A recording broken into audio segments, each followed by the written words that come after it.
Hey guys, welcome to the third and final part of this video series. I'm working on the long drawing, and in this video I'll be coloring it and drawing the bottom of the hole. There will be a lot of scrolling up and down and zooming in this video, just so you're prepared. You can probably already tell from the beginning. I hope you don't get too motion sick. I've tried to edit it down as much as I could, but as I mentioned, I zoom in a lot when I work, and this is a very large document, so yeah. The way that I color these kind of projects might not be the most efficient in the world, I know that, but I feel like I need to mess around with the colors a lot to get them right. In the beginning of this project, it was quite hard for me to pick out a good color palette. In the first version of this drawing, the one that I lost, that I talk about in the first video in this series, I had picked out much more vibrant colors. I had made the dirt walls an almost reddish color so that I could really make everything pop out from it with cooler colors. I did feel, however, that this might have taken too much focus from the details in the drawing. So in this second attempt, I made the colors much more muted and light from the beginning to try and make the outlines stand out more. I wanted it to have almost a children's book feel to it, with a feeling of a texture like you would find in a watercolor drawing, except from the bottom of the hole, which will be very dark, of course. When I need to do a large project like this, or really any project, I always start with the colors that I'm quite sure of, or that will be very dominating in the picture. Here, for example, I knew that the sky would be a very bright sharp blue and that the ground would be a warm gray almost. So that ended up dictating what color nuances I could use for the rocks and for the other items that you can see me color in right here, like the rope, for example. I'm also blending less important details, coloring more with the dirt walls the further down we get. I'm trying to blend the colors more together down here as we're nearing the darker parts of the hole more and more. And I'm doing this because the further down you are, the less light is getting down there, but I can't make it too dark too early or you won't be able to see what's going on in my detailed work. I'm really trying to focus on the outline when I'm coloring this piece because the outline is the showstopper for this whole drawing and it's what's going to make people stop up and look. The bottom of the hole should of course be a lot darker, so here I'm trying out some gradient overlays. This is a bit difficult to do in such a tall format because you can't really see what's going on until you zoom in, but I think it turned out pretty nice. At least people have commented that they enjoyed how it got darker and darker, so mission accomplished, I guess. Well, here I am coloring in all the mushrooms and I chose to make them green. I was considering coloring them like normal mushrooms in like brown colors, but I felt like it would get too similar to the rest of the colors.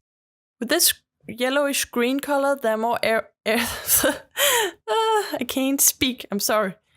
With this yellowish green color, there are more area for the eye to jump around between that are just different enough that you notice it, but not so overwhelming that you don't notice all the details that I actually want you to focus on. I also needed a light source further down where it gets darker, so the mushrooms being green, it just makes more sense that they would actually light up than if they had been normal mushroom color. I'm kind of associating this green color with like radioactive pollution or something like that, so that might be why they're glowing. I also did some light shadowing, as you can see here, just enough to make everything pop out a little bit more. I have a very flat outline style before you color it, so I wanted to make sure that the viewer can tell what's going on in any part of the drawing. The animals, or creatures I guess, in this hole are inspired from creatures that live in the twilight zone of the ocean and underground animals without hair. So I made them all either a very light fleshy color or a white bluish color to mimic that kind of see-through quality that you get with a deep sea creature. And speaking about deep sea, I might be working on another project like this, so look forward to that, I guess. All the other details in the drawing are colored in very muted colors that I picked and altered from my already existing colors. And there are some details that I purposefully didn't color in to make it harder for the viewer to notice.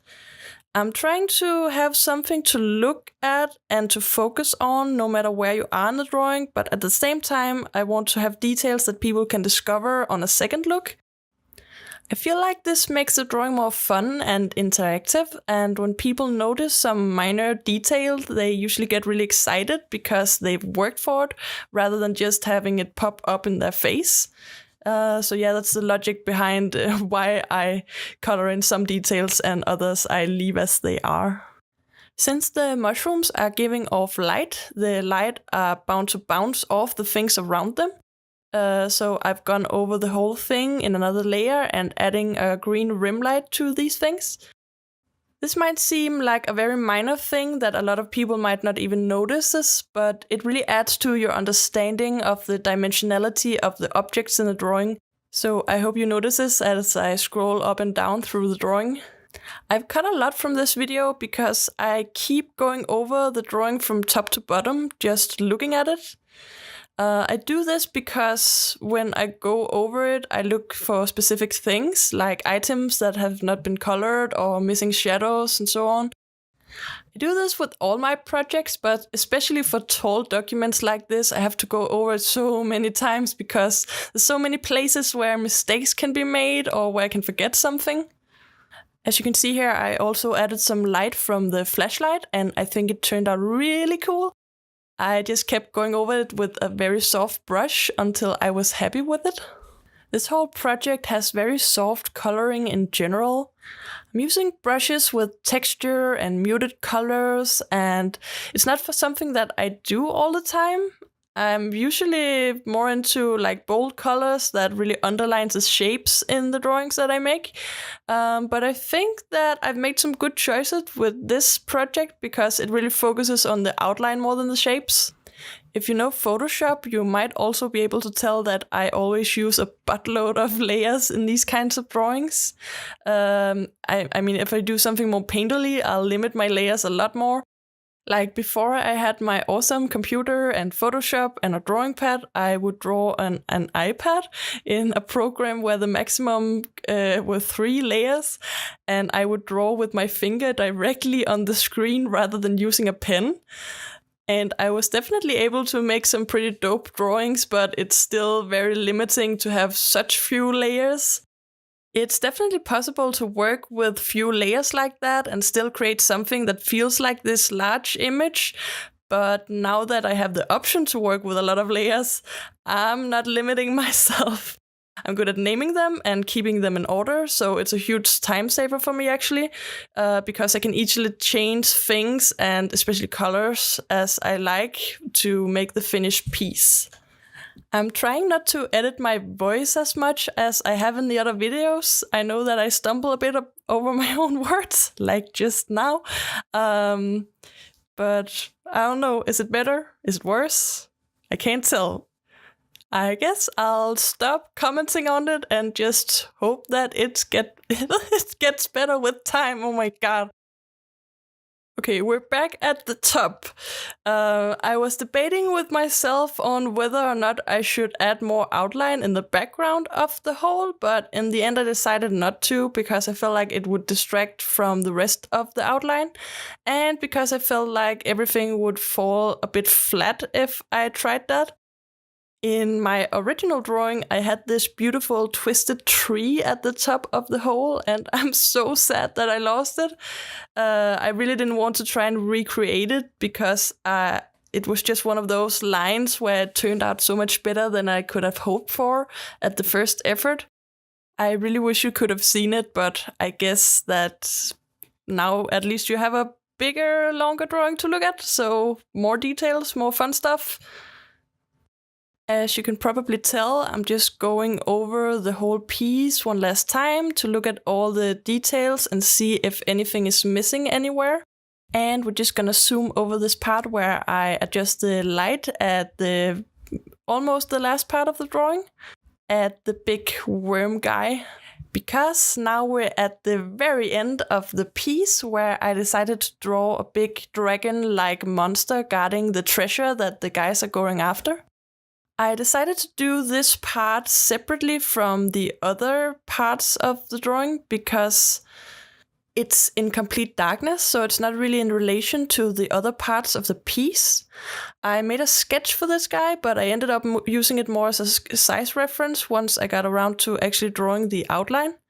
I wanted him to be a bit more straight on, and I wanted us to only get a good look at his mouth and hands.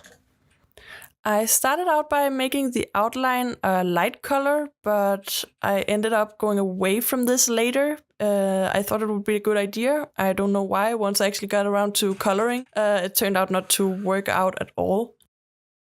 As you can see, he is guarding a big pile of gold, supposedly the treasure that the guys are after. I drew a smaller treasure chest further up in the hole to try and fool the viewer into thinking that that was the treasure. I also needed a light source down there, so I ended up drawing some of the coral-like mushrooms from further up in the hole.